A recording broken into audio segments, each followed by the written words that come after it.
പത്തനംതിട്ടയിൽ നാട്ടുകാർ തല്ലിക്കൊന്ന നായയ്ക്ക് പേവിഷബാധ സ്ഥിരീകരിച്ചു. ഈ നായ ഇന്നലെ പെരിങ്ങമലയിൽ 3 നാട്ടുകാരെയും ഒട്ടേറെ വളർത്തുമൃഗങ്ങളെയും കടിച്ചിരുന്നു. തിരുവല്ലയിലെ പരിശോധനാ കേന്ദ്രത്തിലാണ് പേവിഷബാധ സ്ഥിരീകരിച്ചത്. AV ജയശങ്കർ ചേരുന്നു പത്തനംതിട്ടയിൽ നിന്ന് വിവരങ്ങളുമായി.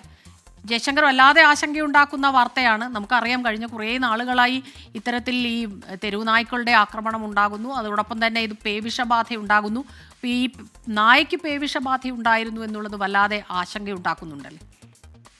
അതായത് കഴിഞ്ഞ ദിവസം വൈകിട്ടോടുകൂടിയാണ് ഈ തെരുവുനായ ആക്രമണം ഈ പെരിങ്ങമലയിൽ ഉണ്ടാകുന്നത്.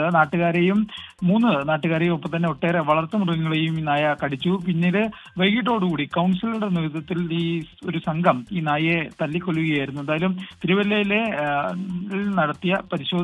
കേന്ദ്രത്തിൽ നടത്തിയ പരിശോധനയിലാണ് എന്തായാലും നായയ്ക്ക് പേവിഷബാധ നിലവിൽ സ്ഥിരീകരിച്ചിരിക്കുന്നത്. ഈ നായയുടെ കടിയേറ്റ നാട്ടുകാർ ഇതിനോടൊപ്പം തന്നെ ഇതുമായി ബന്ധപ്പെട്ട പ്രതിരോധ വാക്സിൻ ഉപയോഗിച്ചിട്ടുണ്ട്. ഈ പത്തനംതിട്ടയിലെ പല മേഖലകളും, പ്രത്യേകിച്ച് തിരുവല്ല മേഖലയിലൊക്കെ തന്നെ ഈ തെരുവുനായ ശല്യം വളരെയധികം രൂക്ഷമായിട്ടുള്ളൊരു സ്ഥലമാണ്. ഈ പൊതുവെ നാട്ടിലൂടെയൊക്കെ നടക്കുന്ന തെരുവുനായ്ക്കൾ നാട്ടുകാർക്ക് നേരെയൊക്കെ പാഞ്ഞെടുക്കുന്ന സ്ഥിരം സംഭവമാണ്. ഇന്നലെ അത്തരത്തിലുണ്ടായപ്പോഴാണ് കൗൺസിലറുടെ നേതൃത്വത്തിൽ ഈ നായയെ തല്ലിക്കൊന്നത്. പിന്നീട് നടത്തിയ പരിശോധനകളാണ് ഇപ്പോൾ എന്തായാലും ഈ നായ്ക്ക് പേവിഷബാധ സ്ഥിരീകരിച്ചിരിക്കുന്നത്.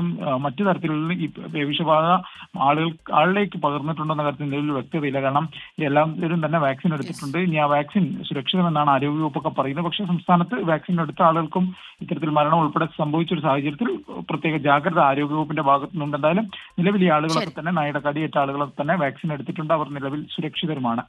AV ജയശങ്കറാണ് വിവരങ്ങളുമായി പത്തനംതിട്ടയിൽ നിന്നും ചേർന്നത്.